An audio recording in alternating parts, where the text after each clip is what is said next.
My father called me pathetic, spat on the gift of a $14,000 SABER meant to honor him, as if my success meant nothing, until I made one move that pulled the mortgage, exposed the fraud, froze the trust, and shattered his entire world within days. On the surface, everything looked perfect. Crystal stemware, custom floral centerpieces flown in from Florence, a 5-course tasting menu designed by a chef with 3 Michelin stars.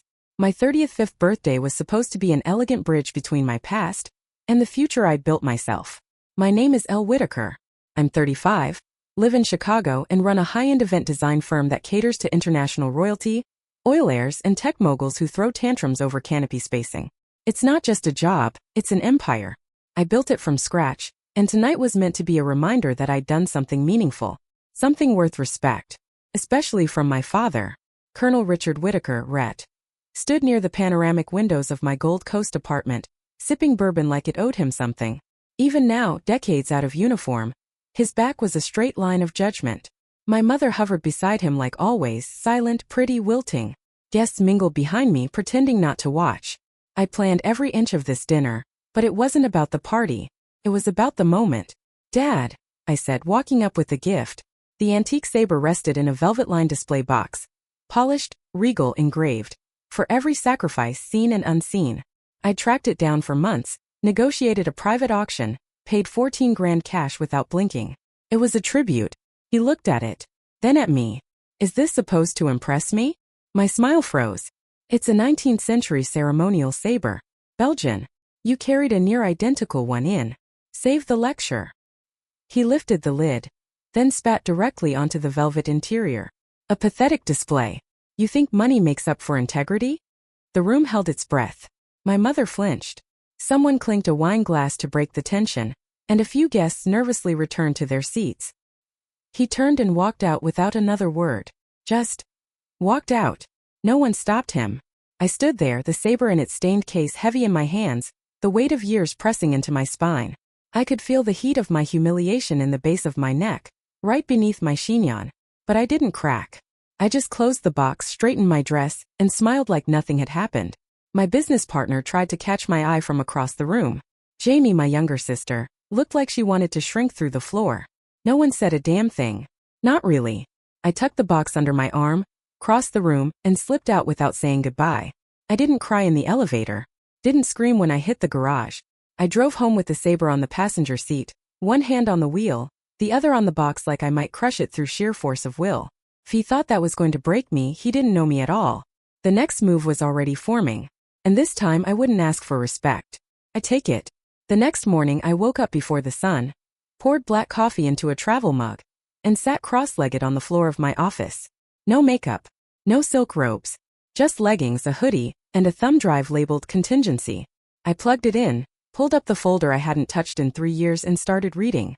Mortgage statements, wire transfers, tuition payment logs. Every dollar, every bailout. I wasn't just Elle Whitaker, event architect to the elite. I was the silent funder of the Whitaker family legacy. They didn't know half of it. My parents' home in St. Paul? I saved it from foreclosure 5 years ago. I still had the letter from the bank, past due by $78,000. I paid it off quietly, rerouted the notices to my office, and made sure nothing ever touched their credit again. When Jamie got into veterinary school and my parents couldn't help much, guess who took on the balance? I paid for her tuition, books, rent, even sent monthly grocery stipends during her internship year in Indiana. She never asked. She never had to. I volunteered. Because that's what the responsible daughter does. But you know who got the praise? Jamie. Selfless, noble, doing real work. My father called her a soldier in scrubs. Meanwhile, when I flew to Qatar to plan a royal wedding, he called me a table decorator with a passport. The receipts didn't lie. Neither did the voicemail I had saved on my phone. The last thing he said to me before the party. "You think you can rewrite your place in this family with money? That's not how this works, Elle. You're a guest in this house, not the bloodline." He didn't know I still had it. I hadn't listened to it in full since the day he left it. But now I let it play low and hollow in my headphones, while I scrolled through bank screenshots showing over $280,000 in quiet contributions. He said I was trying to buy my place in the family. That was the cruelest joke of all. Because I never wanted to buy my way in. I just didn't want to be erased. I opened the spreadsheet titled Family Support. Columns of names, dates, notes. Jamie's tuition paid. Mom's dental surgery paid. Dad's credit card balance after his business partner screwed him over in 17 paid. Every line came with a memory. Not a thank you. Not a hug. Just silence. That's what broke me. Not the insults. Not the dismissal. The silence. The way they never saw me as anything more than a resource. I closed the laptop gently and sipped my now cold coffee. I didn't cry. I didn't rant. I just stared at the framed photo on my bookshelf. A Thanksgiving from 10 years ago. My parents flanking Jamie at the center. Me cropped to the edge, half cut off. Always half in, half out. Not anymore. This wasn't about revenge. Not yet. It was about truth. And if they wanted to erase me, I'd show them what happens when the scaffolding disappears. By 9 a.m., I was on the phone with the mortgage company. Hi, yes. I'd like to terminate my payment arrangement on the St. Paul property. Effective immediately. The rep sounded confused. Are you sure, Ms. Whitaker? You've been the primary payer since 2020. It's set up as a recurring ACE through your business account. That's correct, I said, sipping coffee as I pulled up the payment dashboard. Cancel all auto drafts. Remove me from all future billing correspondence. I'm revoking authorization. Another pause. We'll need written confirmation to proceed. Already in your inbox, I said, hitting send. I drafted the email the night before. I logged into my internal finance platform and moved $46,000 out of the family support ledger. A reserve I'd kept for their emergencies. I didn't delete the account. I renamed it Reclaimed. As I watched the balance zero out, something cold and quiet settled in my chest. Not grief. Not even anger. Clarity. The moment the system confirmed the changes, my phone buzzed. Text from Mom. Hey sweetheart. Weird notice came through from the bank. Is everything okay with the house? 10 minutes later, another one. Can you call me when you get a second? Your father's confused. Then came Jamie. I just got a weird alert that the tuition reserve account is empty. Are you moving stuff around? Everything okay? I didn't respond to any of them. I turned off read receipts and kept organizing. 3 years worth of receipts went into a master folder. I printed hard copies, labeled by month and recipient. Every Venmo, every wire, every emergency payment logged with notes. Mom's bridge work, Dad's tax lien, Jamie's summer semester Purdue. I poured myself a second glass of wine by noon. That's when the first voicemail came in. It was him. I don't know what the hell this stunt is, but if you think this is over, you're wrong. You forget who raised you. I listened to it 3 times. Not because I needed to, but because I wanted to feel it. Hear the tone. The entitlement. The fury disguised as paternal authority. You forget who raised you. The words hit like a slow burn. Because that was always the undercurrent, wasn't it? That I owed them. For food. For clothes. For life itself. That no matter what I achieved, I was still just a product of their sacrifice. Well, now they'd remember what my sacrifice looked like in reverse. I turned the voicemail into an MP3, saved it under a folder called Final Strike, and dropped it onto my encrypted backup drive. Then I shut my laptop and opened a blank notebook. Not to write poetry. Not to vent. To build a list. Step by step. Dollar by dollar. Thread by thread. I was done paying their debt. Now I was going to let them feel it. 3 nights later, someone knocked on my door. Not a buzz from the front desk, not a delivery, a knock. Firm. Precise. 3 raps evenly spaced. I wasn't expecting anyone. I checked the peephole. A man in a dark gray jacket stood in the hallway, clean cut but wrong somehow, too still. Like he was posing for a photo he didn't know was being taken. Mid-40s, square shoulders, shiny black shoes. He smiled when I opened the door, but it didn't reach his eyes. Miss Whitaker? Yes. Your father sends his regards. My stomach didn't drop, it locked. Cold. Mechanical. I kept my face still. Do I know you?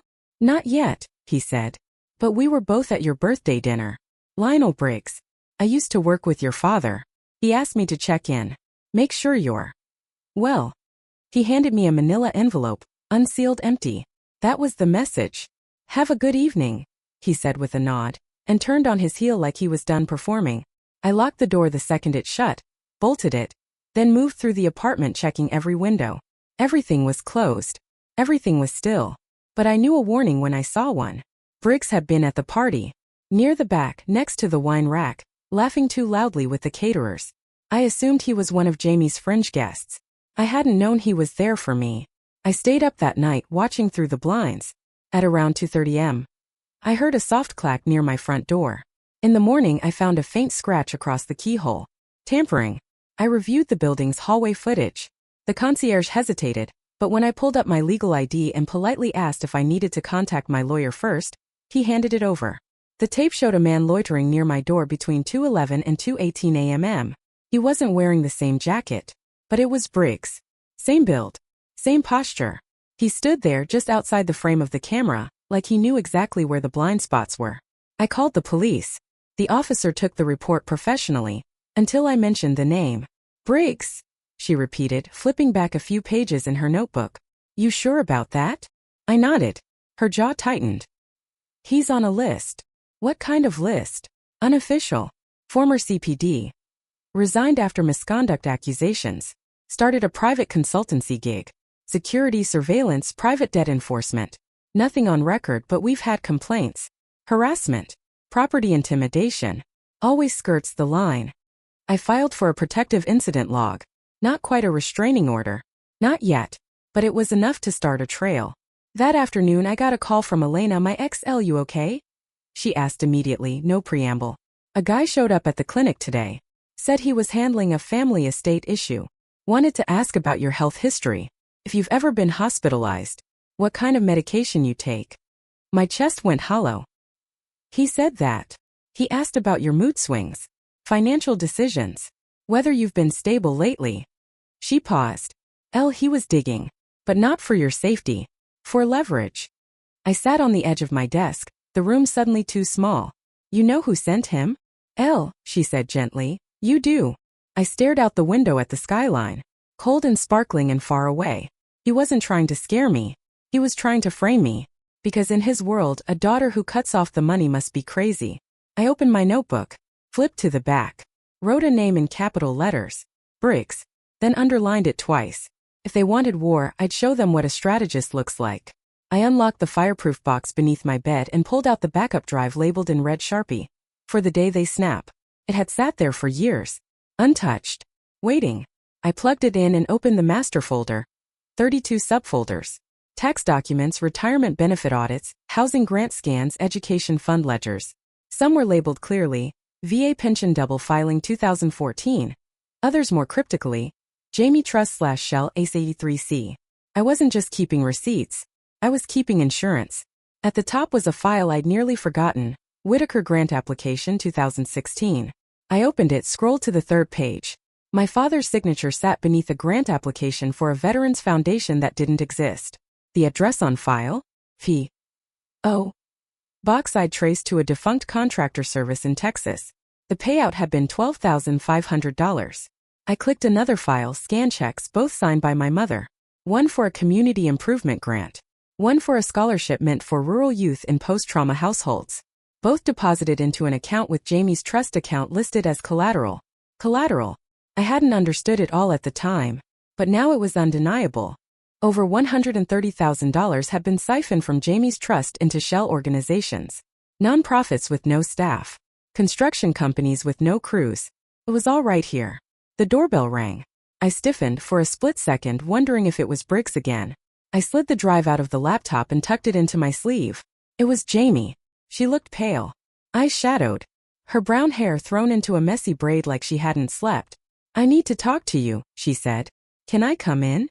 I nodded slowly and stepped aside. She didn't sit. She dropped a shoebox on my coffee table and opened the lid. Inside were receipts, old printed bank logs, and a small stack of post-it notes. On top, a folded envelope containing screenshots from a year ago. Messages from our mother. Can you let us access your account temporarily for the grant review? It's just for verification. Don't mention it to Elle, she'll overcomplicate it.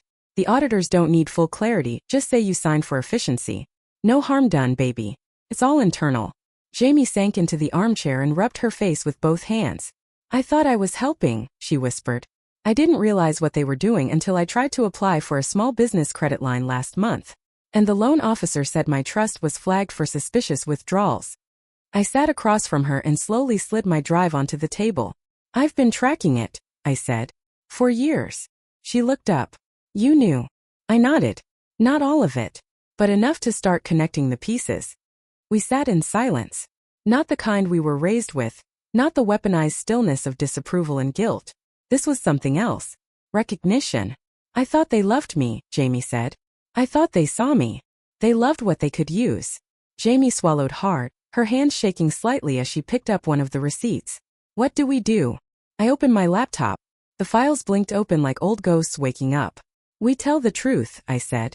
We show the world what's behind the curtain. She looked at me for a long time, then nodded. And just like that, the golden child and the forgotten one became something new. Allies. Monday morning, my attorney filed the first complaint. Fraudulent use of veteran benefits. Identity misrepresentation on federal housing applications. Misuse of a dependent's trust in charitable laundering. The IRS submission came next. Quiet. Precise. Bundled with scanned bank ledgers, notarized affidavits, and my father's own signature on multiple conflicting documents. Then we triggered the pension board complaint, flagging suspicious patterns in monthly disbursements, double claims tied to duplicate addresses, and a phantom caregiving organization, employing my mother on paper while she claimed spousal aid. By Wednesday, my father's pension account was flagged for review. But that was just the structural damage. I wanted the social rot to rise too.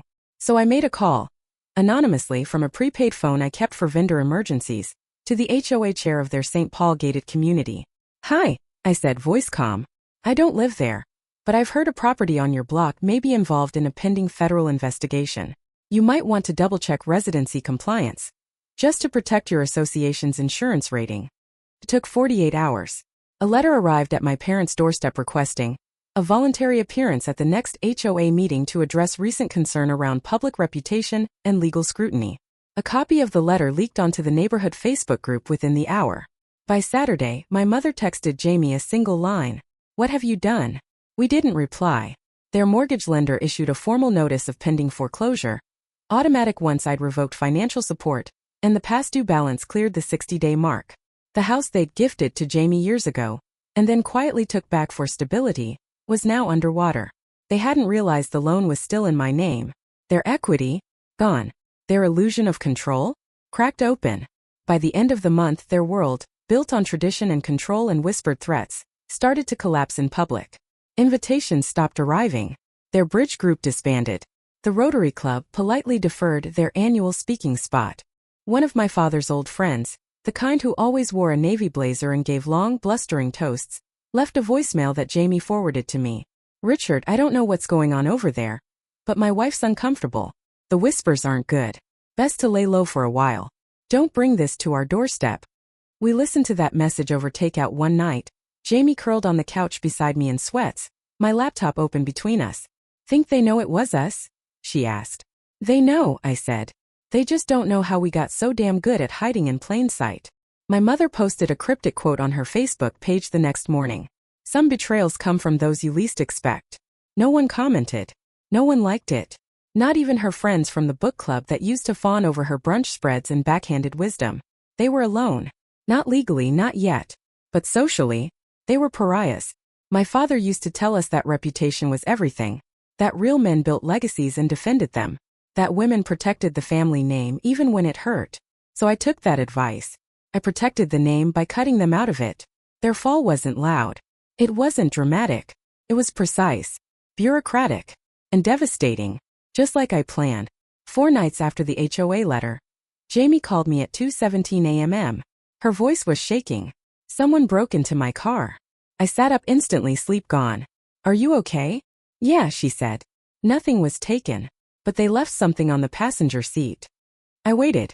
A photo, she whispered. Of you, walking into your building. Yesterday morning. The room turned cold. Not just fear, calculation. You touch anything? No, she said. I just locked the doors and drove straight home. I didn't even check my mailbox. Pack a bag, I said. 20 minutes. No debit cards, no phones. Meet me at the Wabash lot. We're going dark. We separated after that, checked into different hotels under burner names, using cash pulled from emergency funds I'd hidden years ago in the name of disaster planning. Turns out I was preparing for this kind of storm all along. Jamie stayed at a chain hotel near O'Hare. I took a short-term suite in South Loop with no windows facing the street. We communicated only through encrypted notes and signal pings from the spare phones I'd activated that morning. 3 days off-grid. 3 days of reading between lines. Watching news feeds. Monitoring my parents' accounts through shadow access I'd never shut down. Then we made our move. Back in the city, I met with a legal security specialist, a friend of a client, the kind of woman who wears heels and carries a concealed Glock. She reviewed our documentation, nodded once, and handed over a packet.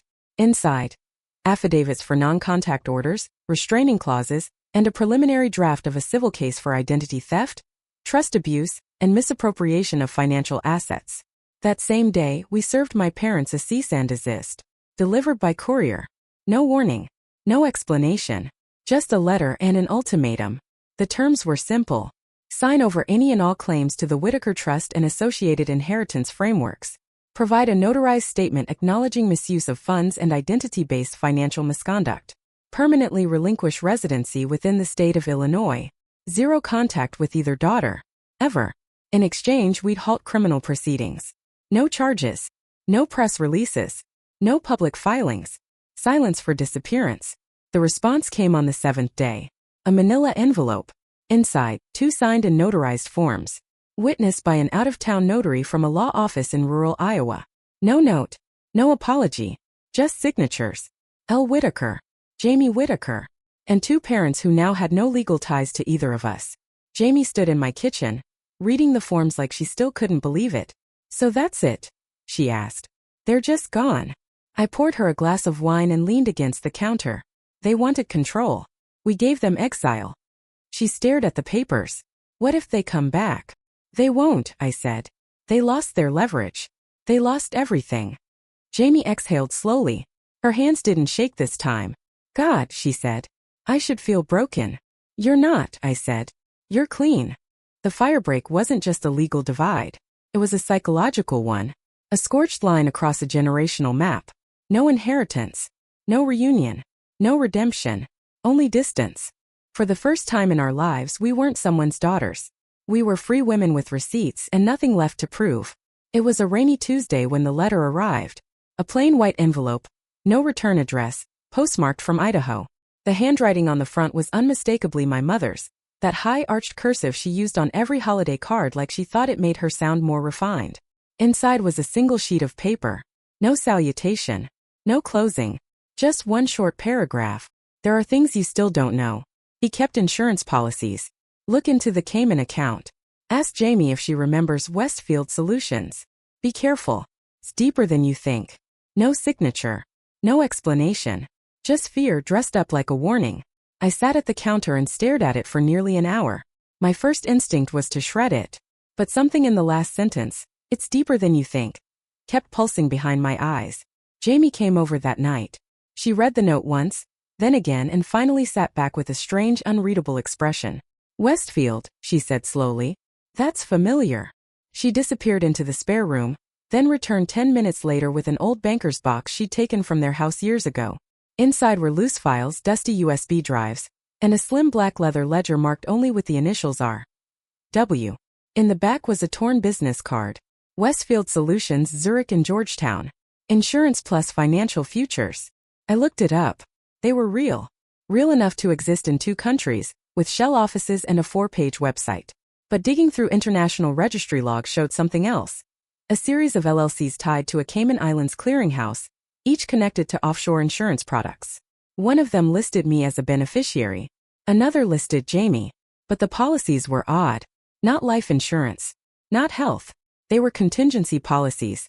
Specifically, disappearance payout structures. Triggering in the event of an unexplained absence. Not death. Not accident. Just disappearance. My stomach twisted as I read the line aloud. Full disbursement available after 91 days of verified absence. No criminal investigation required. The named policyholders? E. Whitaker and J. Whitaker. Estimated payout. $750,000 each. Jamie went pale. "They made plans for us to vanish," she whispered. "They didn't even need a body."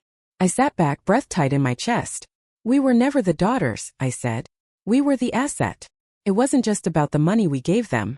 It was about the value we could bring through trusts, leverage, and policies designed to quietly pay out when no one asked questions. I forwarded everything to our attorney. She looped in a financial crime specialist who'd worked extradition cases in Belize. Her verdict: the structures were legal, barely, but deeply unethical. "The good news," she said. "You found them first.